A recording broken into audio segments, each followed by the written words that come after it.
Hello, and welcome to Move to Learn Benefits and Strategies. My name is Dr. Amy Schlessman, and I'm so excited to be here with you today. I have no financial relationships or conflicts of interest to disclose related to the content of this presentation.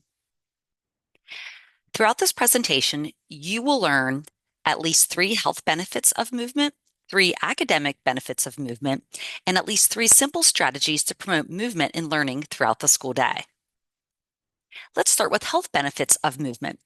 It improves participation in activities, a sense of well-being, improves academic readiness. It also increases and maintains heart and lung efficiency, strength, flexibility, mobility, and coordination, as well as bone structure and strength. It also helps to control weight, and it also helps to decrease risk of many chronic diseases such as heart disease and diabetes.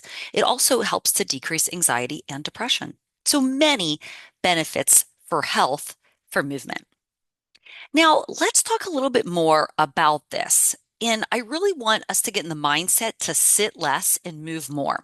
If you think about the exercise principles for children, children are supposed to move 60 minutes or more, 60 minutes or more of physical activity daily. And this includes three types: aerobic activity, muscle strengthening, and bone strengthening. So aerobic activity, moderate intensity, is supposed to happen daily. This can be brisk walking, hiking, bicycle riding. In vigorous intensity, aerobic activity is supposed to occur at least 3 days per week. And this would be active games involving running, chasing, playing tag, martial arts, um, basketball, swimming, gymnastics. And then, as part of muscle strengthening, that is supposed to occur at least 3 times a week. And that will be things such as maybe push-ups or modified push-ups with your knees on the floor, resistance activities using either body weight or resistance bands, climbing, playing on playgrounds, sit-ups. Bone strengthening is supposed to occur at least 3 days per week, and that would be things such as hopscotch, skipping, jumping rope, playing basketball. Physical activity, with it needing to occur at least 60 minutes or more daily, schools have a huge opportunity right in front of them.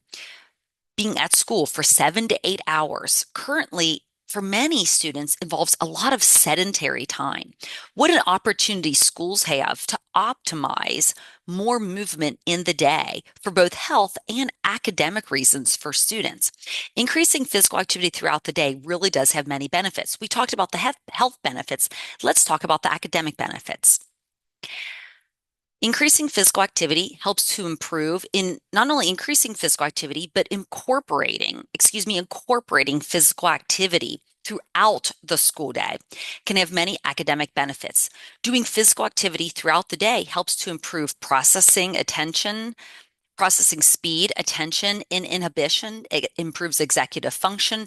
It helps improve on-task behavior and learning scores like grades, standardized testing, test of concentration.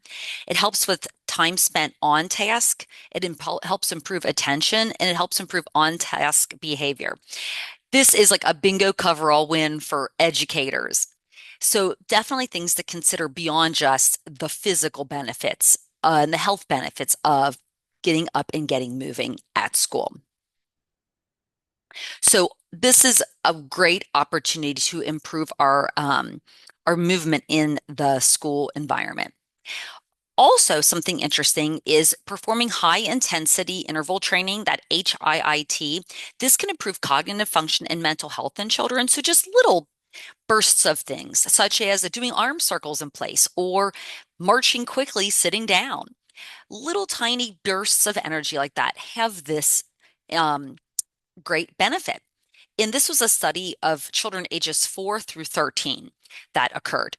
Some other research is also showing improvements in classroom behaviors and benefit academic achievement, especially in math, reading, and composite scores. So test scores definitely and increasing better behavior in the classroom are things that really resound with making sure we're optimizing the school day.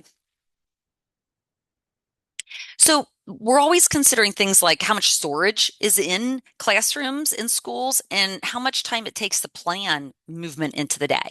And I'm here to tell you I have activities with minimum storage and minimum planning.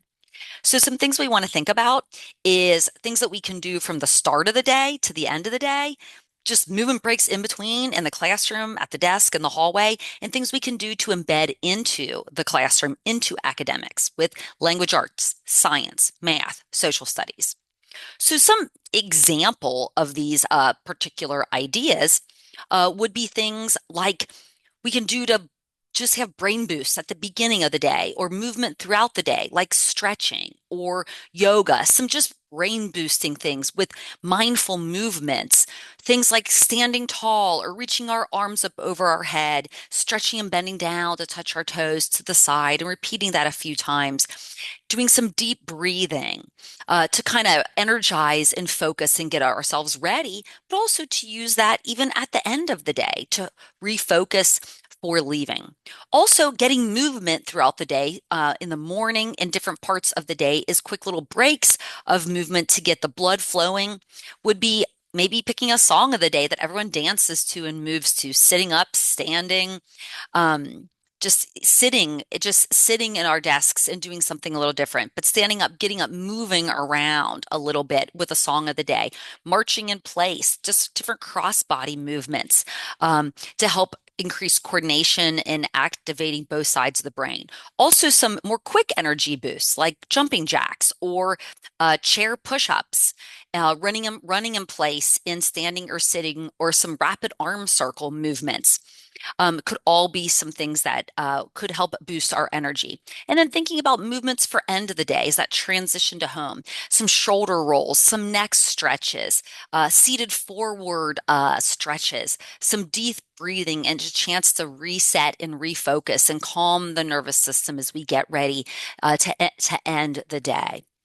Some other things that can be incorporated really anytime throughout the day, the beginning of the day, the end of the day, or as movement breaks, also could be games that can be incorporated for any age and for any topic. It could be charades, kind of a Simon Says game, scavenger hunts in the classroom, the hallway, around the campus, different types of obstacle courses, and they have the students engage and participate in developing these.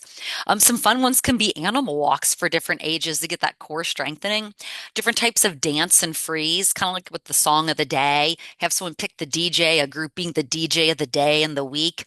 And you have to unfreeze by answering a question, acting out various different lessons with social studies and language arts classes and science classes, moving like a gas, a solid or a liquid. Everybody Wins musical chairs is one of my personal favorite, where you have a card, might be the word, and all the definitions are on the chairs, or it might be a state and all the capitals are on the chairs, and you move around, and when the music stops, you have to find the chair that corresponds to answer your question.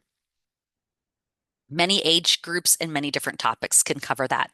Some things that can be specific into embedding into academics, for example, could be acting out different books. Here's Chicka Chicka Boom Boom on the left and The Mitten on the right, where the students are actively engaging in bringing that book to life and having the students participate in creating this. This could be done in middle schools and high schools as well, in acting out parts of a story, a scene, or whatever they may be covering in a social studies class to get engaged besides being just kind of what is a sit and get type of activity. Academic twister can work for many different subjects as well, where you're moving your body to be to answer different questions that are in different parts of a game type of surface that's non-skid on the floor. Hopscotch, again, could be used. Here, the student is jumping to all the rhyming words, but again, this could be used for states and capitals. It could be used to sequence the story of the different content in a novel, or a sequence in a science class. Stacking, thinking about going upright with magnets and Velcro and sequencing. Here is rhyming words, stacking them vertically, but we could sequence different things in science, parts of history, and novels as well. in getting those sequencing. And again, doing this on the floor with stacking different recyclables and then crushing them afterwards. Again, rhyming words here, but it could be, again, parts of different stories and sequences in different science classes as well. An action dice, you could have actions on a large tissue box in different numbers. You could use two dice or three dice to do subtraction, addition, multiplication, and do movements based on the answer. So, in summary, that is just a very quick introduction and give you some ideas of ways to do movement and learning at the beginning, the end of the day, movement breaks, and embedded into academics.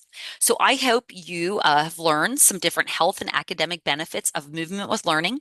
I really encourage all of you to be a movement and learning advocate and lead by example in the schools in your area and collaborate with educators to implement more movement in the classroom. Support and monitor and celebrate your successes. Feel free to reach out to me with any questions or to let me know some of the wonderful things that you have done to increase movement and learning throughout the school day. Thank you so much.